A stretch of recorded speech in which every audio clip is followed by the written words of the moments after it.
قرآن مجید نے انسانی تاریخ کے ایک واقعے کو انسانی تاریخ کا بہترین واقعہ بتایا ہے.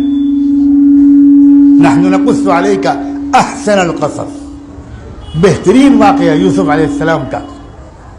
یوسف علیہ السلام کی جو زندگی ہے، ان کی جو زندگی کے جو تجربات ہیں، ان کا جو کنٹریبیوشن ہے، ان کے جو اچیومنٹس ہیں، وہ زندگی کے مختلف حصوں میں الگ الگ نوعیت کے ہیں. لیکن میں ایک ہی پہلو کی طرف توجہ دلانا چاہتا ہوں. یوسف علیہ السلام دوسرے ملک سے آئے تھے اور مصر کی جیل میں ڈال دیے گئے.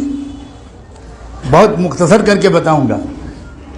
بے گناہی کے باوجود انتہائی جھوٹا گندا الزام لگا کے ان کو جیل میں ڈال دیا گیا. کیریکٹر اسیسینیشن کیا گیا. پورے ملک میں ان کو بدنام کیا گیا. اور بدنام بھی یہ کہ انہوں نے عام عورت کے ساتھ چھیڑ چھاڑ نہیں کی ہے، انہوں نے فرسٹ لیڈی آف ایجپٹ کے ساتھ ریپ کیا ہے اور اس کے ساتھ بدتمیزی کرنے کی کوشش کی. بہت سنگین الزام تھا اور اس پر لگا ان کو جیل میں ڈال دیا گیا. مختلف مرحلوں سے گزر کے یوسف علیہ السلام آئے تھے. کیا مزاج تھا، ہر ناقابل برداشت چیز کو برداشت کرنا. نگیٹو سے نگیٹو صورتحال میں یوسف علیہ السلام کی جو تھنکنگ تھی وہ ہمیشہ پازیٹیو رہتی تھی، ہمیشہ مثبت رہتی تھی. وہ اپنے جذبات پر قابو پانے کے عجیب مہارت تھی ان کو. چنانچہ جس پلان کے تحت، ایک بہت سیکرٹ پلان کے تحت اللہ تعالیٰ اپنے غیبی نظام کو چلا کر ان کو فلسطین سے نکال کر پہلے کنویں میں ڈلوایا گیا، کنویں سے پھر مصر کے گورنر کے گھر میں بھیجا گیا، پھر وہاں سے ان کو جیل میں بھجوایا گیا. ایک پلان تھا اللہ کا. یاد رکھنا، اللہ تعالیٰ کے پلان کو سمجھنا دنیا کے بڑے سے بڑے لال مجکل کے بس کی بات نہیں ہوتی. اب یوسف علیہ السلام جیل میں ہیں، 8-9 سال ہو گئے. جب ان کی تربیت مکمل ہوئی اور ایک بہترین پرسنالٹی ڈیولپمنٹ ہو گیا ان کا، ایک شاندار کنسٹرکٹیو آدمی بن گئے، میچور ہو گئے، تو اللہ تعالیٰ نے اب فیصلہ کیا کہ اب دیکھو میری قدرت کا تماشا، اب دیکھو میری سیکریٹ پلاننگ کہ یوسف کو کس پلاننگ کے تحت میں یہاں لایا. بادشاہ نے ایک خواب دیکھا اور خواب کی تعبیر اس کے پنڈت لوگ نہیں بتا پا رہے تھے. بادشاہ کا جو کچن کا سرونٹ تھا، جو کچھ دن جیل میں رہ کر آیا تھا اور اس پر جرم ثابت نہیں ہوا تھا اور وہ رہا کر دیا گیا تھا اور اس نے آ کر پھر سے ڈیوٹی جوائن کر لی تھی، اس کو یاد آیا کہ ارے جیل میں میں تھا، ایک بہت مقدس شریف انسان تھا اور اس نے میرے اور میرے ساتھی کے خوابوں کی تعبیر جو بتائی تھی وہ بالکل پرفیکٹ نکلی. بادشاہ پریشان ہیں تو میں بادشاہ سے اجازت لے کر ان سے تعبیر پوچھ کر آؤں. تو بادشاہ سے پوچھا تو بادشاہ تو پریشان تھا. بادشاہ نے کہا فوراً جاؤ. اب یہ گیا اور جا کر اس نے جیل میں یوسف علیہ السلام سے ملاقات کی اور بادشاہ کے خواب کی تعبیر پوچھی. صاف صاف یہ بتایا کہ نہیں بتایا کہ یہ بادشاہ کا خواب ہے، یہ قرآن میں ذکر نہیں، لیکن خواب بتایا اور خواب کی تعبیر پوچھی. یوسف علیہ السلام نے خواب کی تعبیر بتائی اور بتایا یہ جو کچھ بتایا اس کا خلاصہ یہ تھا کہ دیکھیں اگلے 14 سال مصر میں بہت کروشل ہیں.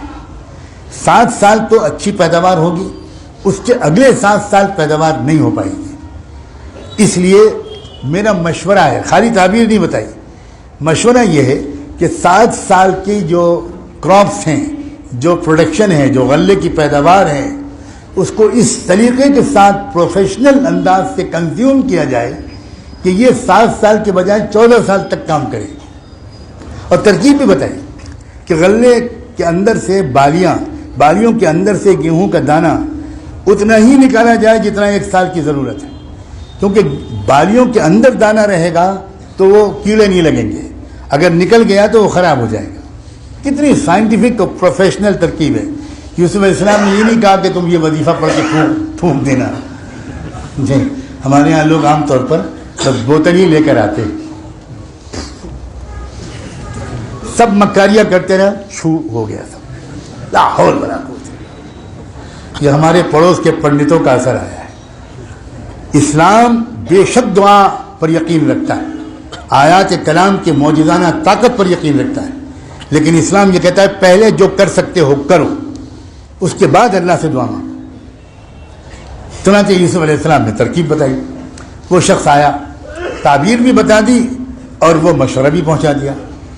اب بادشاہ تو یہ سن کر حیران رہ گیا کہ بھائی یہ تو کوئی غیر معمولی آدمی ہے، اس نے تعبیر بھی بتائی اور میرے مسئلے کا، میرے ملک کے کرائسس کا حل بھی بتا دیا، حالانکہ یہ تو جیل میں پڑا ہوا ہے، اس کو تو غصہ ہونا چاہیے تھا۔ آپ سمجھ رہے ہو بات؟ یہ کون کیریکٹر کا آدمی ہے؟ تو بادشاہ نے فوراً محسوس کیا اور کہا کہ بھائی اس کو رہا کرو، میں رہائی کا حکم صادر کرتا ہوں، فوراً جاؤ۔ سرکاری افسروں کو بھیجا اور کہا کہ فوری طور پر جیل سے نکال کر باعزت رہائی کے ساتھ یہاں میرے پاس لاؤ۔ اب جیل کے آفیسرز کے پاس پہنچے، بادشاہ کے آفیسرز، اور رہائی کا پروانہ ساتھ میں۔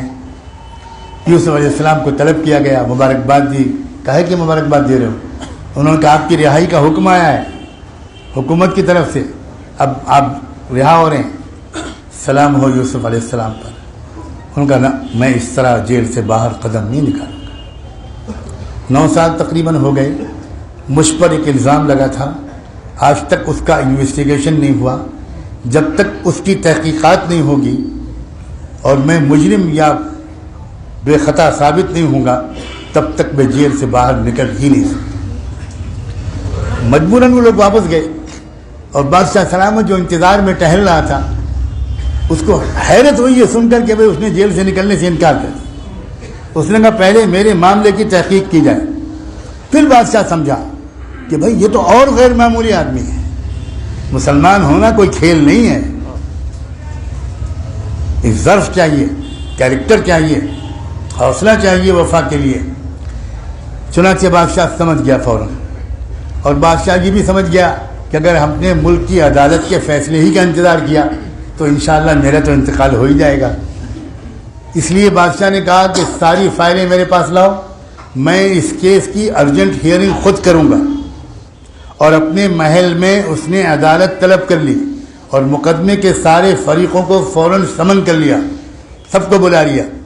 سب سے پہلے جب سب لوگ جمع ہو گئے تو بادشاہ نے پوچھا بیگمات مصر سے، مصر کی وہ جو سول سوسائٹی کی میڈمز تھیں، سول سوسائٹی کے میڈمز بڑی خطرناک مخلوق ہوتی ہے، ہاں کہیں آپ میں سے کوئی رشتہ نہ بھیج دو، زندگی بھر پچھتائے گا۔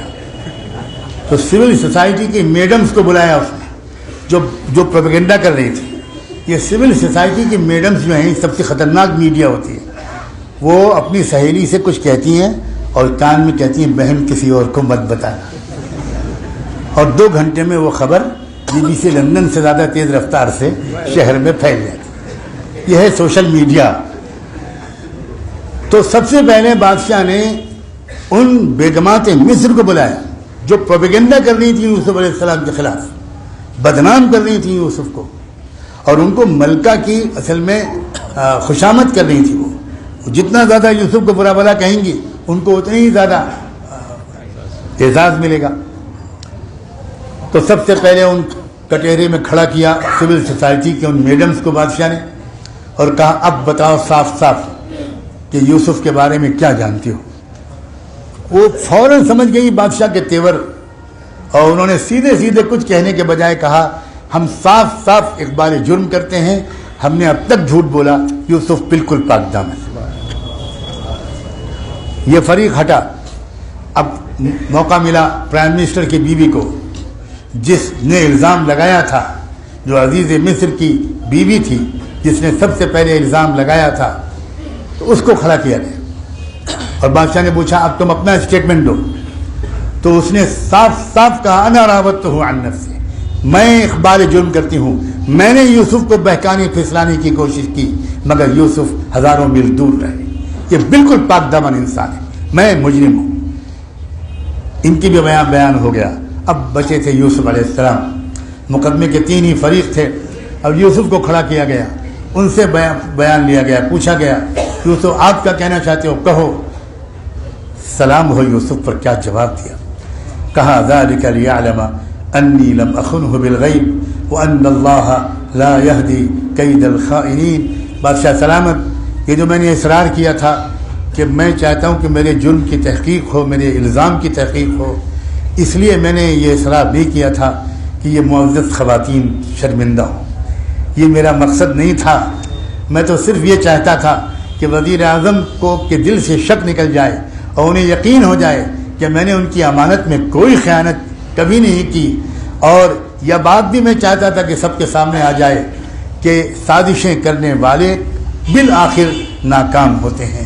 وَأَنَّ اللَّهَ لَا يَهْدِي كَيْدَ الْخَائِنِينَ وَمَا أُبَرِّئُ نَفْسِي إِنَّ النَّفْسَ لَأَمَّارَةٌ بِالسُّوءِ۔ آگے یوسف علیہ السلام نے کہا، اور بادشاہ سلامت میں یہ بھی عرض کرنا چاہتا ہوں کہ یہ جو میں اس وقت گناہ میں پھنسنے سے بچ گیا، یہ میرے تقوی کا کمال نہیں تھا، یہ میرا کمال نہیں تھا، یہ میرے رب نے مجھے بچا لیا، اس کی وجہ سے میں بچ گیا، ورنہ میرا کمال نہیں تھا۔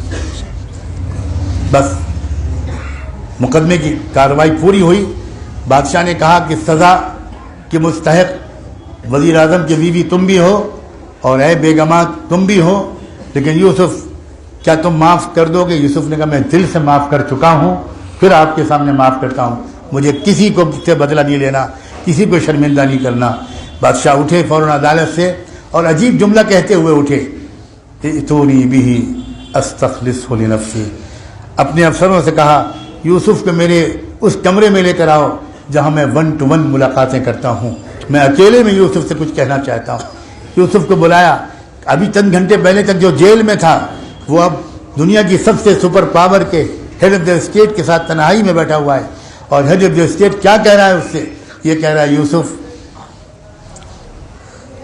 انک الیوم لدینا مکین امین، یوسف بس آج سے اس ملک کی پوری حکومت تمہارے حوالے ہے، اور میرا سب سے زیادہ بھروسہ یوسف آج سے تم پر ہے، میں کسی پر بھروسہ نہیں کرتا، میرے کیبنٹ کے لوگ، میرے آفیشلز، یہ سارے لوگ کرپٹ ہیں، یوسف تم ایماندار انسان ہو اور میں تم سب سے قریب ہو۔ یہاں تک کہہ دیا اس نے کہ پورے ملک پر حکومت تم کرو گے، صرف سکے پر میرا نام ہوگا اور میرا تخت تمہارے تخت سے تھوڑا سا اوپر ہوگا، بس اتنا فرق ہوگا، باقی پورے ملک میں تم حکومت کرو گے۔ اس ملک کو اگر بچنا ہے یوسف صرف تم بچا سکتے ہو، کوئی نہیں بچا پائے گا۔ چنانچہ یوسف علیہ السلام نے جواب میں یہ کہا کہ پوری حکومت اور تمام منسٹریز یہ تو میں لینے کو تیار نہیں ہوں، اتنا کہتا ہوں اجعلنی علی خزائن الارض انی حفیظ علیم، بس اتنا کیجئے کہ یہ جو پیداوار ہے، یہ جو کھیتی ہے، غلہ ہے، یہ جو ایگریکلچر منسٹری ہے، یہ جو فوڈ ڈپارٹمنٹ ہے، اس کی ذمہ داری مجھے دے دیجئے تاکہ میں ایک ایک دانے کی حفاظت کروں۔ بادشاہ نے کہا چلو شروع میں یہی صحیح، تم اسی منسٹری کو سنبھالو۔ اور پھر کیا ہوا؟ تاریخ بتاتی ہے کہ یوسف علیہ السلام نے جب چارج لیا، پورے ملک کا دورہ کیا، پورے ملک کے ایک ایک گھر کی راشننگ کرائی، ایک ایک گھر کا سروے کرایا۔ بہت کم لوگ جانتے ہیں کہ پبلک ڈسٹریبیوشن سسٹم جس کو راشننگ کہتے ہیں، دنیا کی تاریخ میں سب سے پہلے اس کی شروعات یوسف علیہ السلام نے کی، اور ایک ایک گھر کا سروے کروایا اور ایک ریسرچ کروایا انہوں نے۔ سنو نوجوانوں، ریسرچ کروایا کہ آخر یہ پیداوار کی کمی کا سبب کیا ہے، کیا مسئلہ کیا ہے؟ تو پتہ چلا کہ پانی کا مسئلہ ہے۔ پانی جو ہے سوڈان سے آتا ہے، نارتھ سے آتا ہے، اگر وہاں سے پانی کے آنے میں کمی ہو گئی تو ہمارے ملک کی پیداوار کم ہوگی۔ تو یوسف علیہ السلام نے تاریخ کا ایسا کارنامہ انجام دیا کہ 1000 دن میں ایک بہت بڑی نہر نارتھ سے ساؤتھ تک کھدوائی۔ آپ میں سے پڑھے لکھے لوگ، آپ اگر گوگل میں صرف اتنا سرچ کریں کہ کینال آف جوزف، آپ اتنا ڈال دیں کینال آف جوزف، کینال کہتے ہیں نہر کو، جوزف کہتے ہیں یوسف علیہ السلام کو، کینال آف جوزف اگر آپ ڈال دیں گے گوگل میں تو آپ کے سامنے میپ نکل آئے گا، امریکن سائنٹسٹ اور انجینئرز کا یہ آرٹیکل نکل آئیں گے کہ دنیا کی تاریخ میں اس سے بڑا اریگیشن انجینئرنگ کا کوئی پروجیکٹ کبھی نہیں بنایا گیا۔ یہ ہے، میں آپ سے کیا کہنا چاہتا ہوں، یہ واقعات نہیں سنانا چاہتا، کاش کہ آپ اپنی ہمت کو بلند کریں، آج نہیں تو کل، کل نہیں تو پرسوں، جب تک کہ محمد الرسول اللہ کے غلام آپ جیسے لوگ اس ملک کو بچانے کے لیے نہیں کھڑے ہوں گے، اس ملک کو بچنے کا کوئی امکان نہیں ہے۔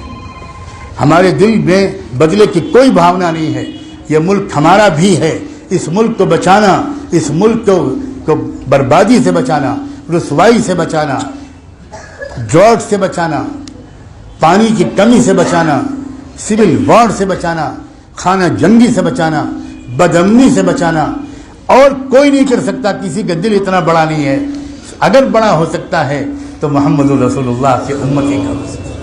ویڈیو کے نیچے سبسکرائب کے بٹن پہ کلک کریں، بیل کے آئیکن پہ کلک کیجئے تاکہ ہر نئی ویڈیو کی نوٹیفیکیشن آپ کو مل جائے.